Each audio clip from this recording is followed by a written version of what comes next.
нийгмийн даатгалын үндэсний зөвлөлийн дэргэд олон нийтийн хяналтын орон тооны бус зөвлөл гэж ажиллаж байгаа. Энэ зөвлөлийг бол нийгмийн даатгалын ерөнхий хуулийн өөрчлөлттэй холбоотойгоор 2024 онд олон нийтэд сонгон шалгаруулалт зарлах байдлаар байгуулсан байгаа. За нийгмийн даатгалын үндэсний зөвлөлийн 2024 оны 6 сарын 10-ны өдрийн 03 тоот тогтоолоор орон тооны бус олон нийтийн хяналтын зөвлөлийг 7 хүний бүрэлдэхүүнтэй байгуулсан байдаг. За энэ 7 хүний 2 хүн нь төрийг төлөөлдөг. За нэг хүн бол төрийн бус байгууллагыг төлөөлдөг. 2 хүн мэрэгжлийн хороог төлөөлдөг бол 2 хүн даатгуулагчийг төлөөлсөн ийм 7 хүний бүрэлдэхүүнтэй орон тооны бус олон нийтийн хяналтын зөвлөл гэж нийгмийн даатгалын үндэсний зөвлөлийн дэргэд байгуулагдсан байдаг. За олон нийтийн хяналтын зөвлөлийн чиг үүрэг бол нийгмийн даатгалын тухай ерөнхий хуулийн 13 дугаар зүйлээр заагдсан байдаг. Энэ юу гэдэг юм бэ гэхээр нийгмийн даатгалын сангийн чөлөөт үлдэгдэл гэж байгаа. Чөлөөт үлдэгдлийг засгийн газрын 2024 оны 254 дугаар тогтоол гэж байгаа. 4 чиглэлийн хэрэгсэл байршуулна. Энэ 4 чиглэлийн хэрэгсэл байршуулах шалгуур үзүүлэлтүүд гэж байдаг. За бас хэм хэмжээ, норм дүрм гэж байдаг. За процессын чанартай ажлууд байдаг. За энэ бүх ажлууд дүрм журамд заасан тэр тогтоол заасны дагуу, хуулийн заасны дагуу энэ шалгаруулалт юмнууд нь явагдаж байна уу? Тийм дөрвөн хэрэгсэлд тохиромжтой хэмжээгээр байршиж байна уу гэдгийг хянах чиг үүрэг бүх юм хяналтын зөвлөл байдаг. За хяналтын зөвлөл бол 2024 оны 11 сараас ер нь ажилд ороод явж байгаа. 2025 онд хийх ажлын төлөвлөгөө гэж байгаа. Тэр төлөвлөгөө боловсруулаад нийгмийн даатгалын үндэсний зөвлөлөө батлуулчихсан явж байгаа. Нийгмийн даатгалын үндэсний зөвлөлөөр бол нийгмийн даатгалын сангийн чөлөөт үлдэгдлийг байршуулж болох хадгаламжийн хэмжээг бол тогтоосон байгаа. Тэр нь бол 700 тэрбум төгрөгийг нэр бүхий 4 хэрэгсэл байршуулна гэж. За тэдний нэг нь бол засгийн газрын үнэцээс тэгээд төрийн сангийн данс. За 3 дугаарт бол төв банкны үнэцээс байдаг. За 4 дугаарт бол системийн нөлөө бүхий арилжааны банкуудын мөнгө хадгаламж гэж ийм 4 чиглэлийн хэрэгсэл байршуулна заасан байгаа. Тэгээд сая бол 25 он гарснаар бол нийгмийн даатгалын сангийн чөлөөт үлдэгдлийг байршуулж болох мөнгө хадгаламжийн хөвгийн доод хэмжээг бол 14.2% гэж тогтоосон байгаа. За банкудаас санал авсан хамгийн өндөр банк бол 15% саналууд ирүүлсэн.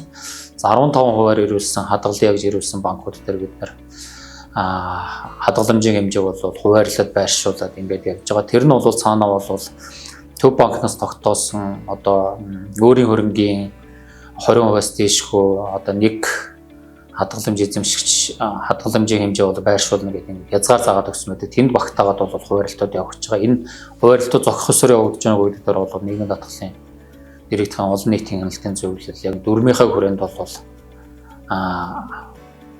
ажиллаад хяналтаа тавиад бол явж байна.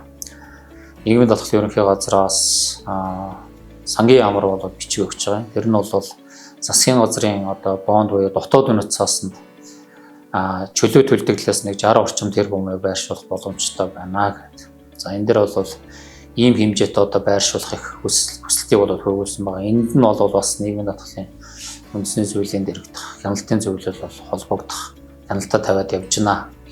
За ер нь нийгмийн даатгалын сангийн чөлөөт үлдэгдэл гэж бас яг юу хэлээд байгаа юм бэ гэдгийг бол бас хүмүүс ойлгох ёстой. Энэ юу вэ гэхээр зэрэг нийгмийн даатгалын сан гэдэг ажил олгогч болон даатгуулагчаас хуулийн заасан хувь хэмжээгээр бодож төлж байгаа 4 төрлийн сангаас бүрдсэн энэ сангийн орлого гэж байдаг. За тэрнээсээ бол тухайн ондоо тэтгэвэр ч юм уу, тэтгэмж ч юм уу, ажилгүйдлийн тэтгэмж ч юм уу, бусад төрлийн зардал нөхөө олгуурт олгох мөнгнүүдээ хасахад зөрүү нь бол үндсэндээ чөлөөтэй. Өөрөөр хэлбэл тухайн жилийн зарлагад зарцуулагдахгүй үлдэж байгаа тэр мөнгийг бол чөлөөт үлдэгдэл гэдэг юм л да ер нь бол. Тэгээд энэ чөлөөт үлдэгдлийг бол ямар нэг байдлаар инфляц буюу мөнгөний бодлого авах чадвар алдагдуулахгүйгээр, үн цэнийг алдагдуулахгүйгээр тодорхой хэрэгсэлд байршуулад үн цэнийг байнга өсгөж явах хэрэгтэй юм байна. Энэ нь бол даатгуулагчдад ирээдүйд бол бас хэрэгтэй ийм зүйл байгаа учраас энэ чиглэлээр яаж өсгөх вэ гэдэг дээр бол маш тодорхой дүрм журамтай. Тэр чиглэлээр байршуулж гэнэ үү гэдэг ингээд хийнээд явж байдаг юм байна.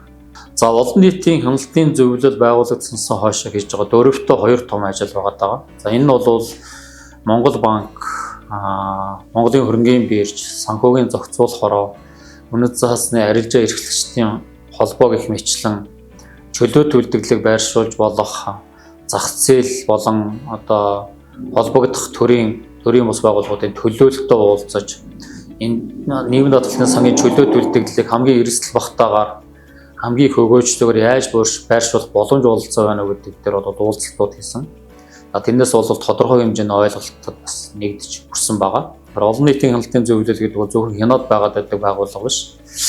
Энэ нийгмийн даатгалын байгууллагын хэмжээнд одоо авч чадаагүй авалгын хэмжээ бол бас нэг 500 орчим тэрбум төгрөгөөр хэмжигдэж байгаа. За энэ нь бол яг үүсээд 2 жил болсон ч авалгууд байна. За үүсээд одоо нэг 1 сараас 3 сарын хооронд явж байгаа төлөгдөх боломжтой авалгууч бас байна. Тэгэхээр энэ нийгмийн даатгалын байгууллагын хэмжээнд, энэ системийн хэмжээнд үүсээд байгаа авалгуудыг яаж барагдуулах, авалгын менежментийг яаж хийх вэ гэдэг чиглэлээр бол нийгмийн даатгалын одоо аймаг болон дүүргийн нийгмийн даатгалын байцаагч, удирдах ажилтнуудад хандсан тэр авалгыг барагдуулах чиглэлээр, арга зүйн чиглэлээр, бодлого хөтөлбөр чиглэлээр хангах зорилгоор бол энэ сургалтын хөтөлбөр боловсруулж, сургалтын материал бэлтгэж сургалт явуулахаар бол ажиллаж байна. Түүнээс гадна бол шудраг өрсөлдөөн хэрэглэгчийн төлөө газрын төлөөлөл бас байдаг.